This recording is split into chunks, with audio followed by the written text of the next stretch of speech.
Okay. One more minute here. All right, we're all set. All right. Hi. Good morning, East Sides. So today's topic for our keynote is going to be what happens to hackers that go pro.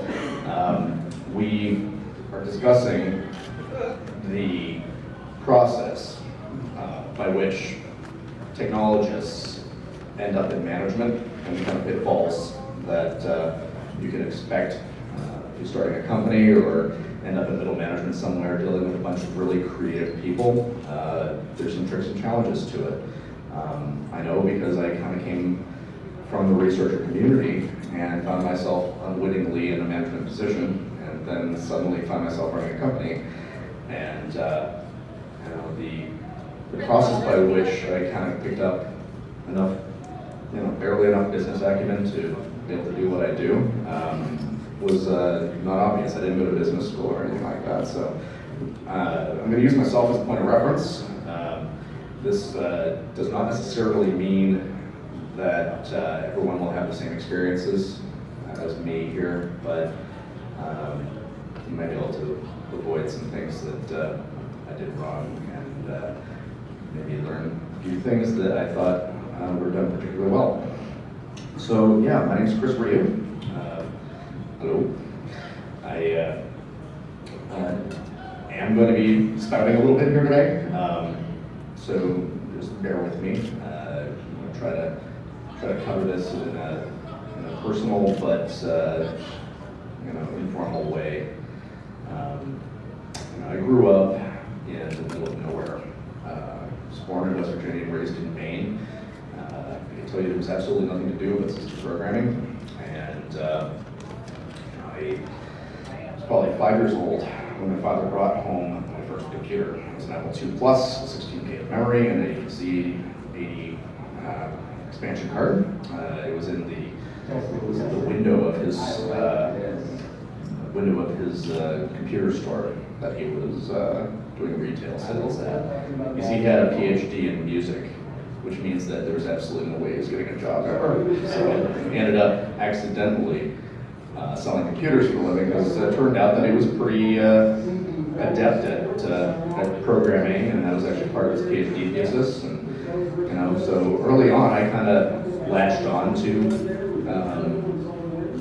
programming. I thought it was really neat. I thought video games were awesome, and he brought home the computer basically every day, and the next day I had to bring it back to the store and plug it in and whatnot. But every day he'd bring home boxes of games. We'd cut the plastic open, hold the disc out, play them for the evening, stick them back in the box, and put them on the shelf again. So if I wanted to keep the games, I had to learn how to crack them, and I think that's where I kind of got my start with security a little bit. I just kind of learned, sector editing, and then eventually assembly for the 6502. And for a long time I was programming in BASIC and assembly, and that was what I had access to. I ended up going to MIT. It was actually my lifelong dream to do so. Little did I know that it was going to be the hardest thing that I'd ever done. It just seemed like a great place to go. When I was a kid, I had a little book on logo by Seymour Papert, which was very inspiring. I just thought it was really cool that MIT came up with this stuff, and I got into logo and that kind of thing. Mostly because I couldn't afford a mouse and I needed to draw pictures, and I just had the trouble doing it for me. It was pretty sad. But that we do make these progressive steps in our development. So I got a bachelor's degree in computer science. I think it was fortuitous at the time for me to be going to Boston, because I ended up running into a bunch of guys from Loft Heavy Industries at 2600 meeting, Prudential Center in 1985, I think. So it was the year following that I went to my first DEF CON, which was DEF 4, and picked a handle which somehow stuck. You can't change it once you pick it, so you just try to pick something that was not confrontational, not evil super killer or something too pompous. But so Dill Dog stuck. And I got left out of Pound Hack on IRC a few times until I started publishing advisories. Ended up doing a lot of that, a lot of exploits. Ended up graduating from MIT in 1998. Got an opportunity because I wrote a search engine for my senior thesis thing, my senior project, and got an opportunity to meet with some guys from Stanford who were starting a company doing a search engine, and I was just like, nah, that stuff's boring. I don't want to do that for work. You know, turned out it would have been like number 10 at Google or something, but no, it was not meant to be. So I inadvertently turned down, you know, any number of great opportunities just because I thought the work might be boring. Mostly wanted to follow my own path. I was really interested in my own ideas. Really wanted to, you know, build my own stuff. Didn't want to do other people's work. And that kind of independent thing ended up landing me in the position of having to leave a job that I had been at for 11 months. My mother thought I was crazy. You're leaving the bank to go work with a bunch of hairy hackers in a warehouse. Good. You better have enough rent money for like 6 months. And I'm like, yeah, I do. All right. So, school, getting a job. Worked at Loft Heavy Industries, was the first to go full-time there. Worked on Loft Crack, Anti-Sniff, a bunch of advisories there. Did this thing called Backdoor, it was 2000 here, a little while back, about 13 years ago, and wrote a couple advisories with them. Helped found At Stake, which is an interesting band of crazy people. I'd say it was the first company to publicly say that they hired hackers. Or first, like consulting company to say that they hired hackers. Everybody was kind of something you didn't do, and I remember us having to fight for the respect that we eventually ended up getting.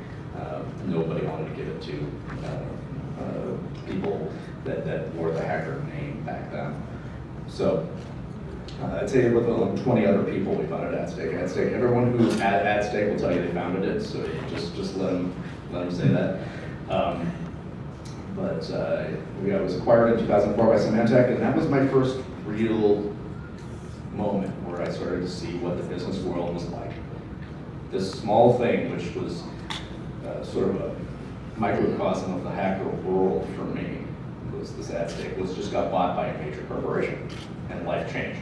I mean, the first thing that you notice is that soda now costs 25 cents. It's not what? It was free before. The other thing is that if I remember us having in-depth bitching sessions about why Microsoft Outlook was the worst thing ever, and we're never going to use that damn thing. Well, once you got bought by Symantec, now you're stuck on Lotus Notes. Right, so guess what? Don't bitch about Outlook, it does get worse.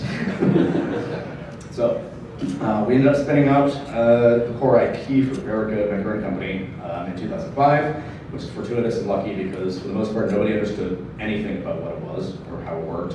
It just looked like a language-oriented thing. Symantec said, well, we don't do C++ anymore, so you guys can take it. I'm like, okay.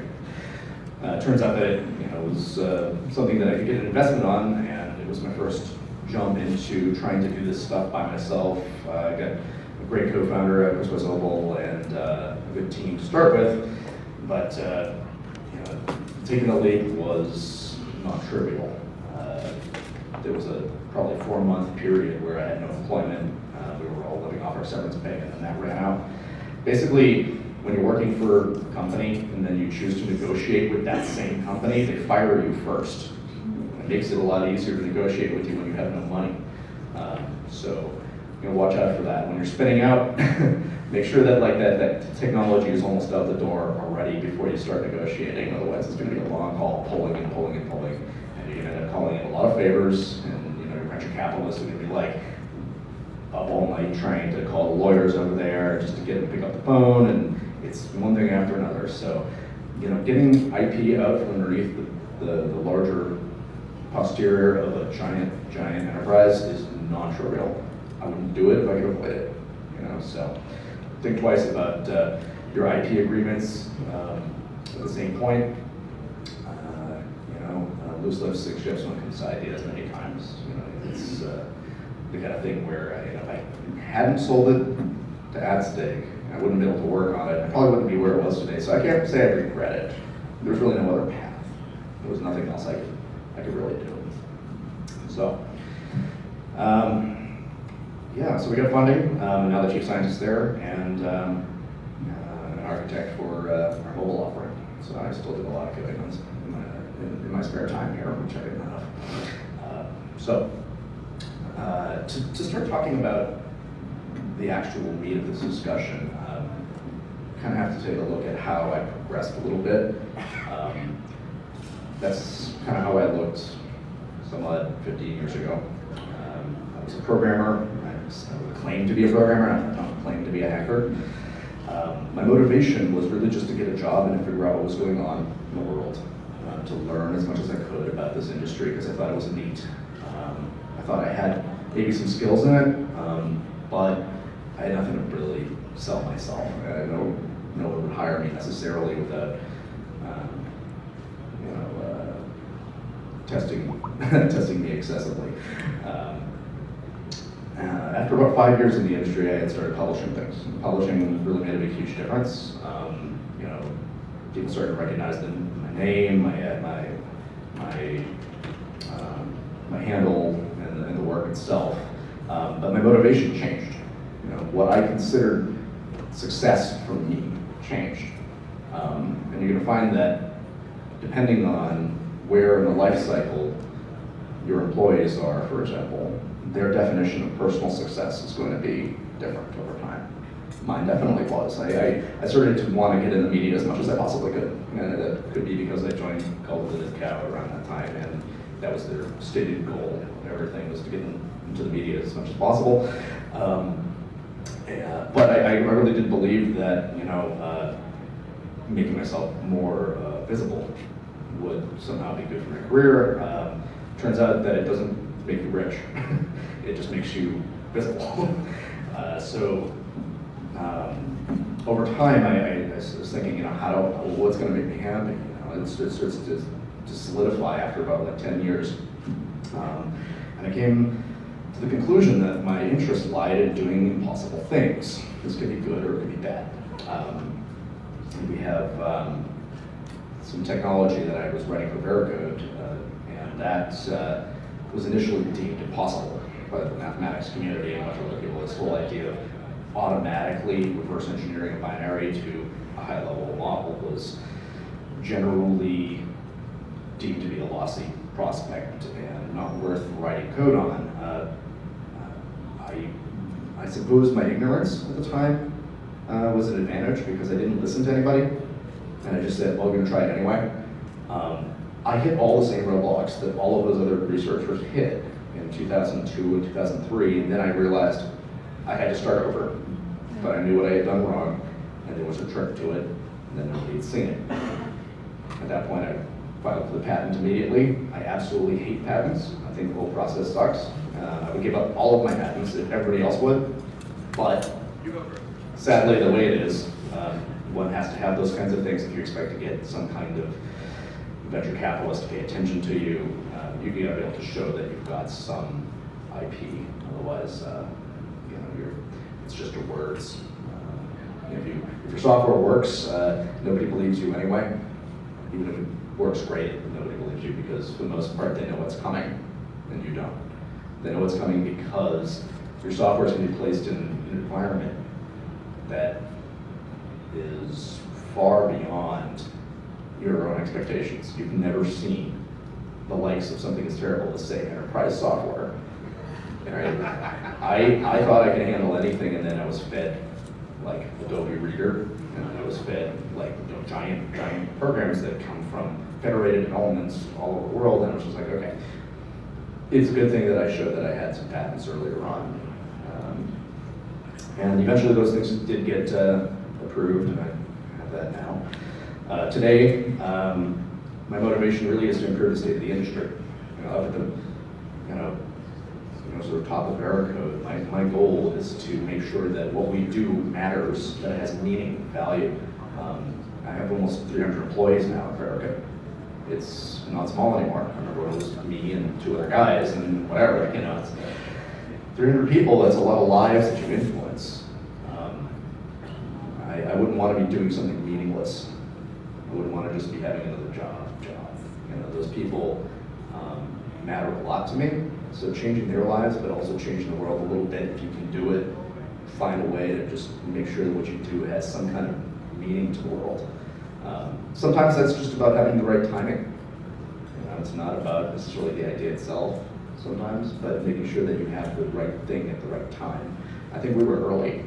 The idea that I was working on, I gave myself like 10 years. I was like, well, I have 3 or 4 of those were even before Rioux got started. So I think I've been writing the same code now for 15 years of my life or something like that. So it does take that kind of dedication sometimes. If you're really early, like I was, you're going to find that the market's not ready for you, and then you better damn well be ready to hang on for a very long time. So your fate is not sealed doing this. I chose to make certain choices along the way. Certain ones would have totally nuked the project and left me without any IP. Certain ones would have probably made it a little easier for me.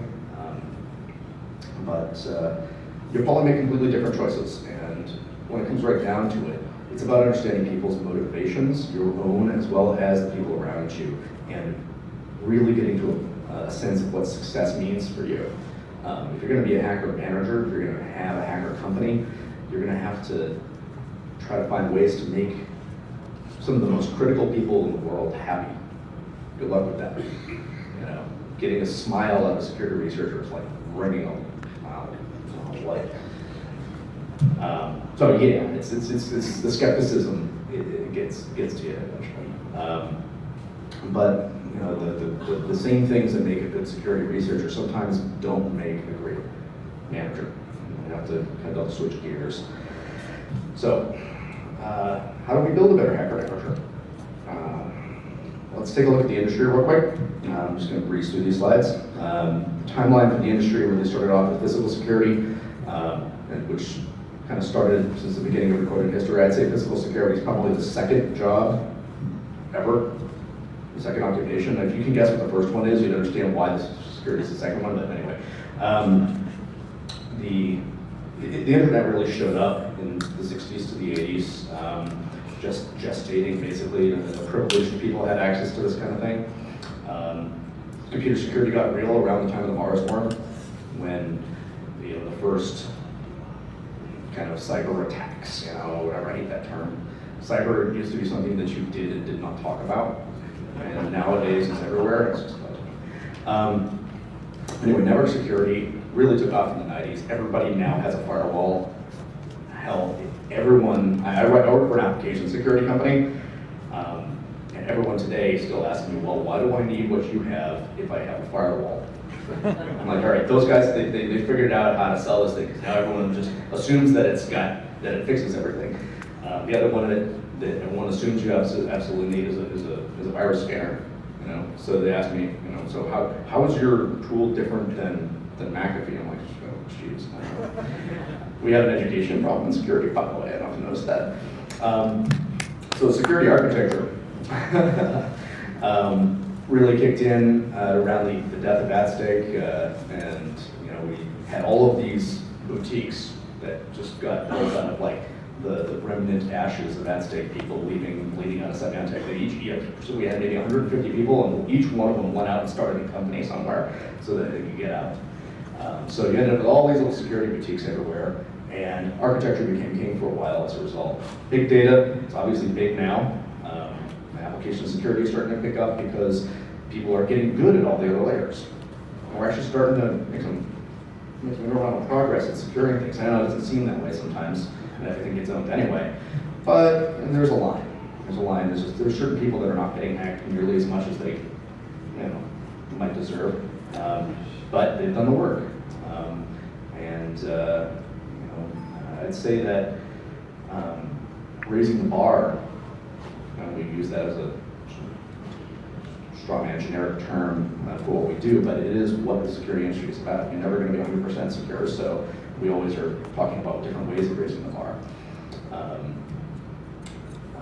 These companies, as I mentioned, the security companies that you're going to run into are these consultancies, manual services, tech-assisted manual services, pen testing, architecture reviews, things that generally require a human being.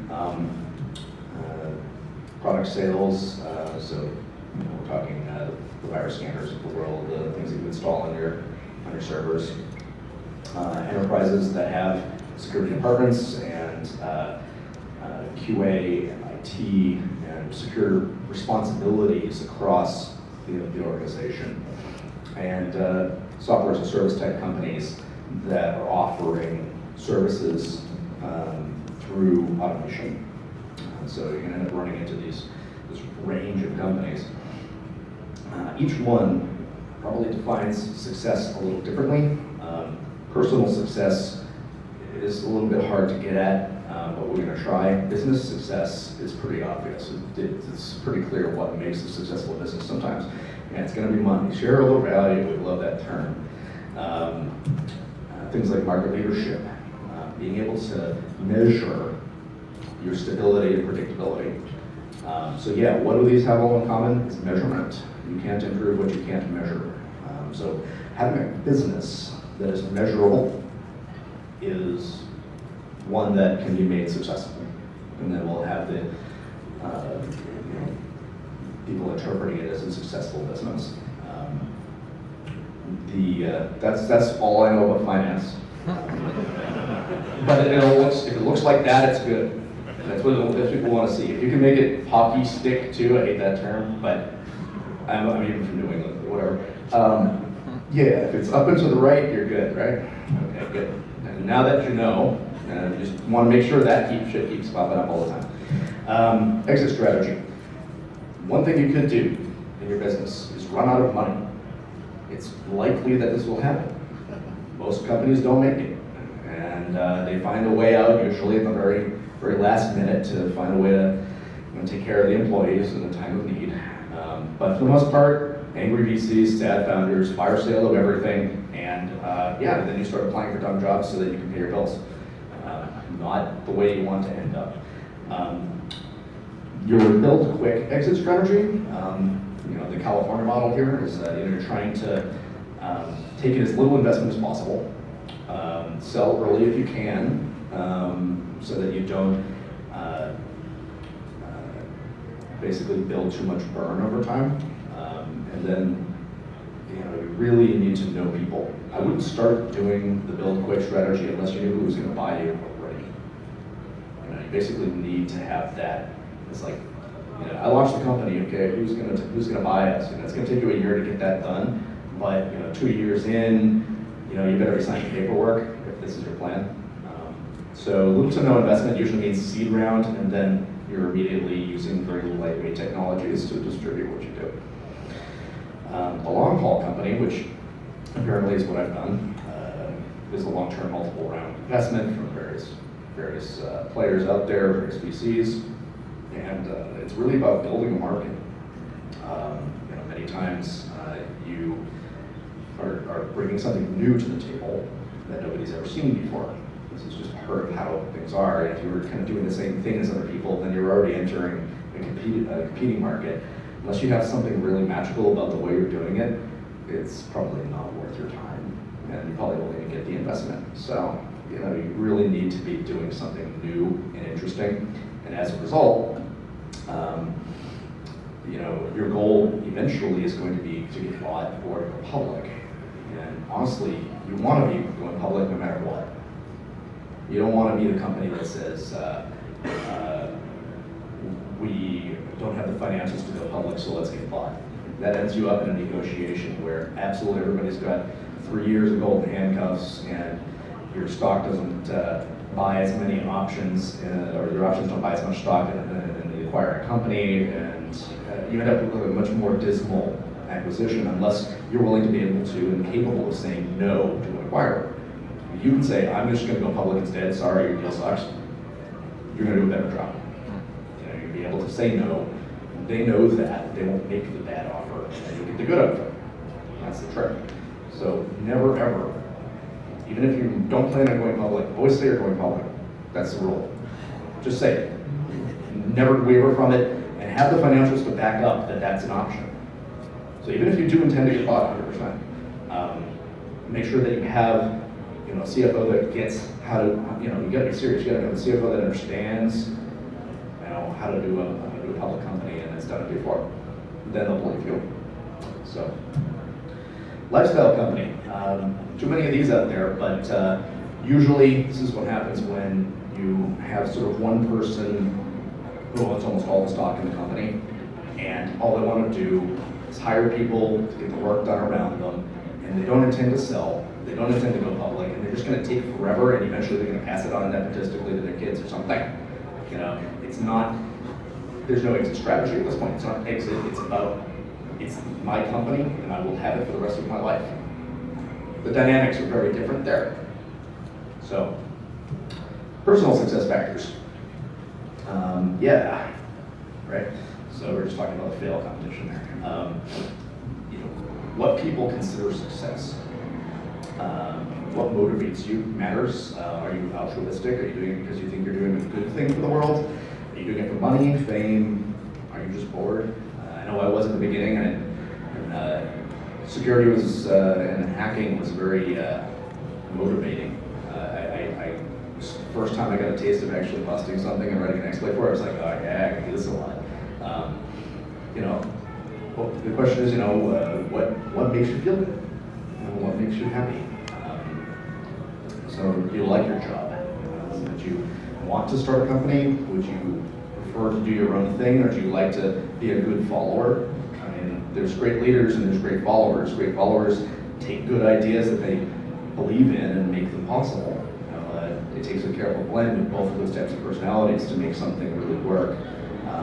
So know which one you are. You know, if you don't want to lead, don't lead, but be a great follower instead of being a great leader. It's fine.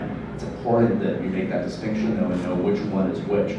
You know, you're going to see the leaders out there, and it's going to be pretty natural for them. If it's not natural for you, maybe being a great follower is what you should be studying up on. There's actually a formal psychological term called followership that one can read up on if anyone cares. So yeah, getting famous sounds like a good idea. Once you're famous, it's really hard to turn that into money. It's just, you know, the long arm of marketing, personal branding. I would be surprised if my kids didn't, by the time they were 5 years old, already have their own personal brand. It's what is happening around you in mass. Everybody is going to be, you know, themselves plus whatever products that they've produced and you know, things they've written. It seems like everybody online has a brand now. So understanding that is sort of key to understanding fame. What do you do when everybody's famous thanks to Facebook? Everybody knows what everyone else does now. So yeah, so what do you do once you get some money? How do you use that to make yourself happy? You don't want to act like a person with money. That's like the number one way to lose friends, lose influence, lose prospects, and you know, think that your ideas are way better than they are because you're not taking criticism from the people around you that are rich. So you need to be asking for feedback a lot when we get to that. So what is good enough? Success is different for everybody, but we tend to agree that money is not happiness. We tend to think that happiness is a requirement to build wealth. I think that the fortitude required to grow your career requires that you love what you're doing. I wouldn't be able to do 15 years for the sake of code if I didn't absolutely think it was awesome. So, yeah, so what is good enough? Is there a perfect job or a perfect project? You know, does it have to be you? Would you love to work on somebody else's stuff? Get those answers for yourself. School, if you're gonna do it, you gotta get a job. School helps. If you hack all the time, you're gonna get bad grades like I did. And then graduate though. And even though I got bad grades, I was actually told by my advisor in my junior year at MIT that I had no future in computer science and that I should stop doing it and I should pick a different major. I'm glad that I loved it enough and I knew that she was full of it. She went on sabbatical, and that semester when I went into my current affairs and computer sciences class, sort of an elective class around what's going on in the world, turned out that the coursework was my exploits for Internet Explorer. So I started feeling real good about graduating and sticking with computer science at that point because they had no idea that I was sitting in the room. And they told me that, you know, I had no future, and I'm like, okay, well, you're teaching my stuff right back to me. At least this year is going to be a really easy year. Yeah, chances are you're not Bill Gates, though. Chances are you're not Steve Jobs. You're not going to drop out of school and then suddenly everyone's going to respect you for your genius. It's just not. rare occurrence. So try to get that graduate, you know. Hacker companies. I'm glad to say that I've helped to start one. I'm glad that I love to hire hackers. I love to hire people that are creative. Everyone at Veracode sort of passes this bar of being an extremely creative person. You know, we really, you know, pull from the industry and we try to get people and give them a career path and help them grow. One thing that shows up a lot though is skepticism, and it is part of being a security researcher. You have to think that everything is broken, and you have to show everyone how that thing's broken. When it comes to other people, however, and teams and groups, we don't always need to find fault in each other. It's easy to do, it's hard to turn off that skepticism when it's appropriate. So healthy skepticism is things like, prove to me that you've done some work securing that machine before you put it out on the internet. That's a perfectly good thing that we should be doing. Unhealthy. Everyone has faults. It's only a matter of time before I discover yours and exploit it, leaving you to as a powerless pariah to your occupation. So the idea of, you know, pulling apart your coworkers is not a friendly thing to do, and will not earn you points from anybody. But it's typical and pretty common. So watch out for that. Paranoia, also good. We should secure. You know, do full security reviews of the software for every quarterly release and automated reviews for every minor release and all that kind of thing. Paranoia, the expectation that you're going to get hacked, is part of our nature. The unhealthy side of this is things like, I think the sales and marketing team have it out for the engineering team. They might. But you'll find that the paranoia doesn't help in bridging the gap there and bringing people closer together. You have to go out of your way. It's not comfortable for either side of the house there to, you know, come together. But get those social events going. You know, do things. You know, we have a you know, friendly drinking night type thing at Veracode. We do a lot of games. We have poker nights and all that kind of stuff. So people actually that might not normally hang out, get to know each other, they get the opportunity to do that. So maker ethics. We should conduct full security reviews of the software each quarter release. Oh, that's actually a mistake from the old slide. Anyway, okay, so we're gonna skip that one. But the notion of having maker ethics in your company is really good, because the desire to create things and tear them apart and understand how things work is all two sides of the same coin. You know, I think you know, the growth of the maker industry has really you know, been a boon for the security industry. It's almost like the more people that make things, the more valuable our work becomes. You know, so keeping that perspective is important. Encouraging hacker culture. There are things you can do in your company to encourage hacker-like behavior, creative behavior. You give people free time. Give them you know, the Google time that they want, the 20% one day a week to do whatever they want. Many times you're going to find that they do things that benefit the company because they love what they're doing. We at Rioux do hackathons, which are basically 3-day plus a weekend hacking runs of just do whatever the heck you want. And sometimes people work on work ideas, sometimes they learn new things that they've never learned, like, you know, sales guy comes up and learns how to solder, you know, put some blinky lights together, you know, that kind of thing. And it gives people respect for the amount of creativity that is in the company. You showcase that. A little science fair never hurt anybody.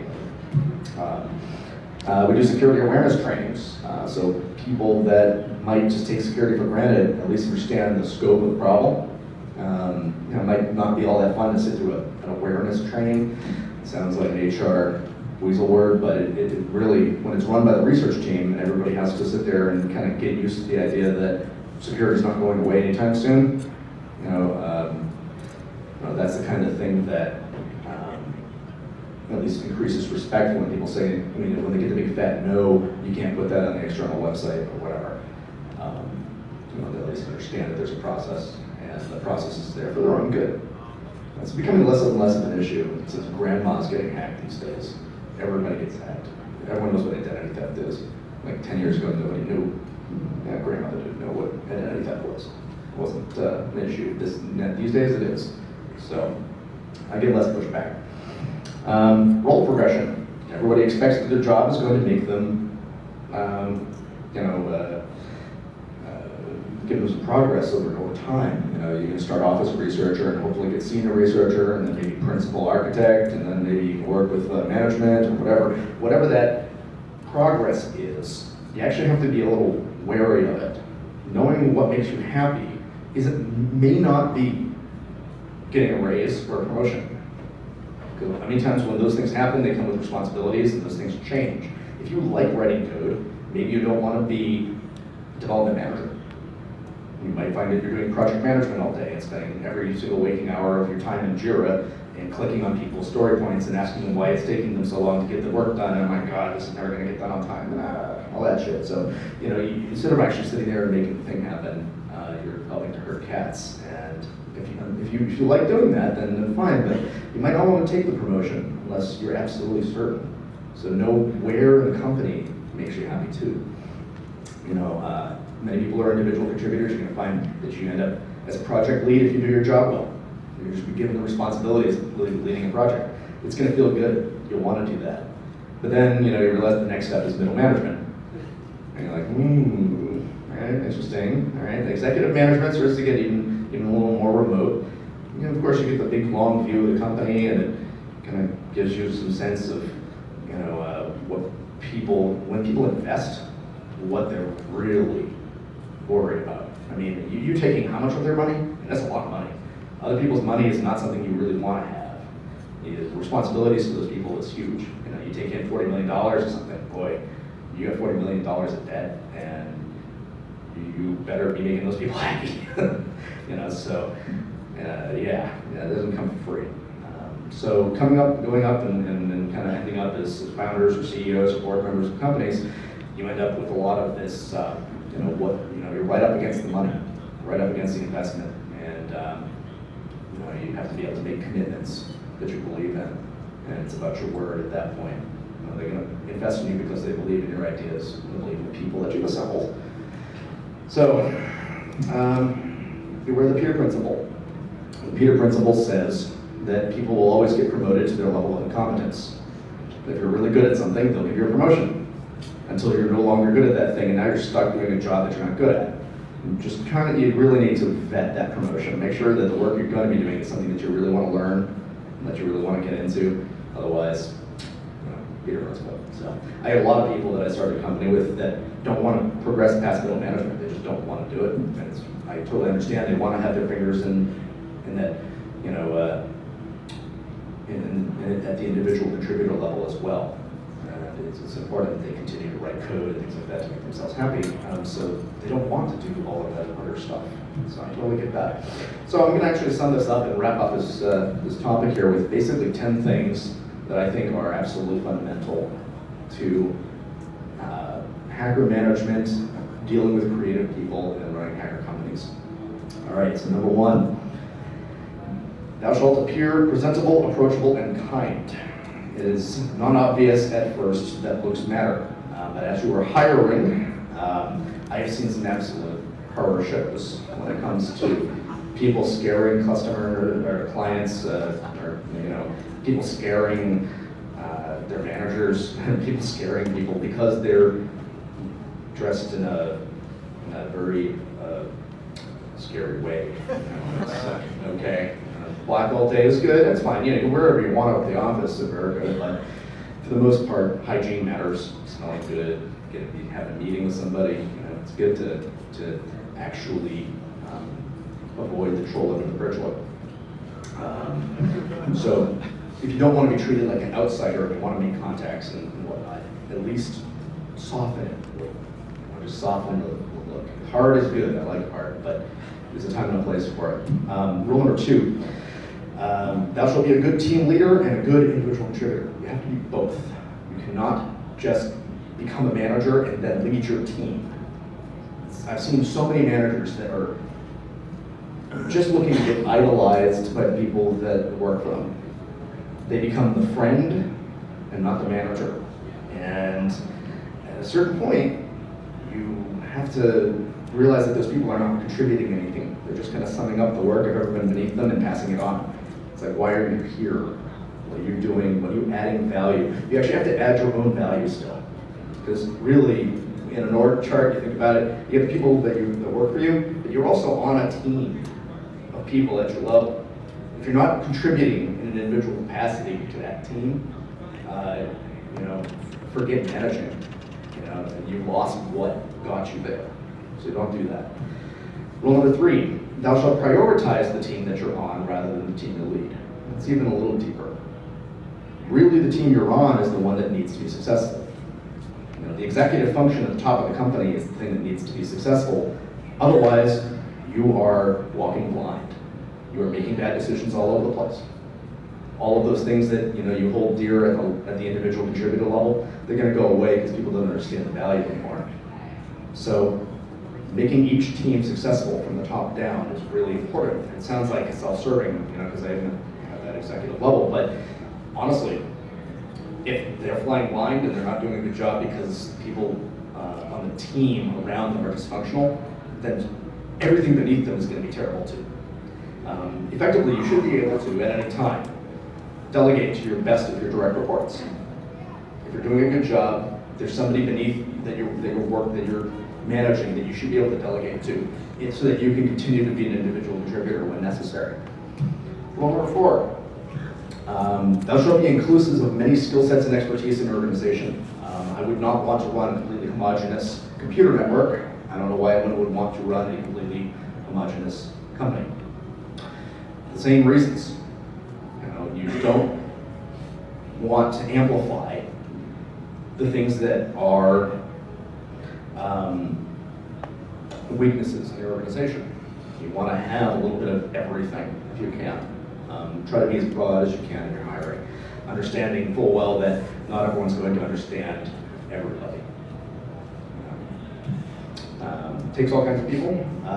Surrounding yourself with really smart people sounds like a great idea, but it's also important to understand that boring work will never get done if you only hire smart people. It's just how it goes.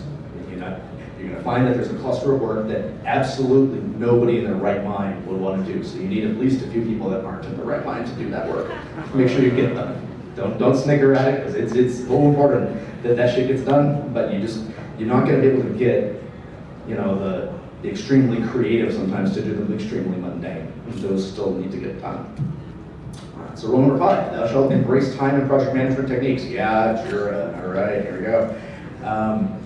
So every project that looks like it's going to be longer than 2 weeks worth of work, you better be breaking that stuff down into like day-long tasks.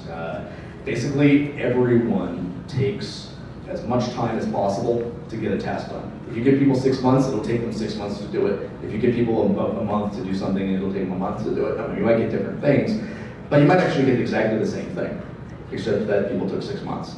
So understanding what work really needs to be done is really important. Don't just take time estimates at face value. Everyone that's an engineer is absolutely terrible at time management. It's just how it is. We all take an infinite amount of time to do everything. It's kind of, work is never done, and that's actually kind of a big deal too. So thou shalt not depend on rock stars and hero gooders. It's great to have smart people. It's great to have people that take on responsibility. They don't scale. As the project gets bigger, that one guy that knows how everything works, it's either going to be, you're either going to become a slave to that one person, or they will die and get hit by a bus or something, and now you have a company. You have like a whole quarter of trying to make up for that loss. Well, I suppose that's a little insensitive. Moving on. Somebody dies in the anyway. Okay, so you're not invincible. That's the point.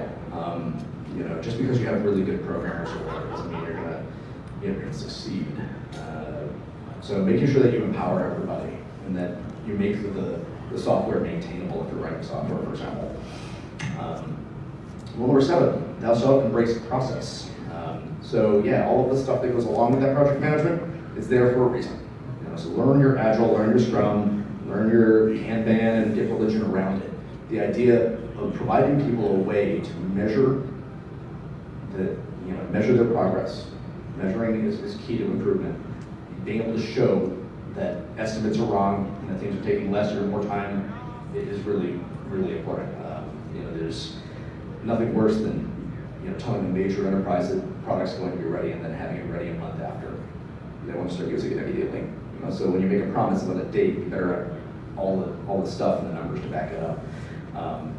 Hire somebody to do this if you don't want to do it yourself, but do it. In terms of your departments, nobody should ever feel that they don't know what to do in a situation. There should always be an outlet for asking questions. There should always be a single point of entry. I come back from a conference and I've got a fistful of business cards. I shouldn't be like, well, I'm just going to throw these in the garbage. Somebody in marketing wants those things. Might not know who. Once a company gets to a certain size, it's like, well, I don't even know who wants this, right? There should be a place. You should be able to ask. You should be able to find out and then deliver those things. Every little thing like that to smooth out the process of scale is going to be really important. Okay, rule number 8, thou shalt not require perfection, for it is the mortal enemy of good enough. Everybody wants their code to be done. It's never going to be done, ever. So again, why we have an industry, right? So yeah, it's important to note that the attitude of winning or catching the bad guy is actually totally fatal. I stopped going to a lot of these government cyber industry working groups because they were spending all of their time kind of talking about the last time they got hacked, like some kind of weird cyber AA meeting. And then after that, just rat holing on the concept of catching the bad guy who did it to them, as if that wasn't just going to prevent somehow the next bad guy. I mean, while they're talking about it, somebody else hacking them again, right? So recognizing good enough when you see it is a skill that should be near and dear to the heart of security researchers. There is good enough, and there is overkill, a waste of time, a waste of money. Rule number 9, thou shalt trust but verify. It's important that you give people a chance to do the right thing in your organization. As a manager, there's a temptation, when you're especially in a technical manager position, to micromanage the crap out of everyone beneath you, asking for constant updates, asking for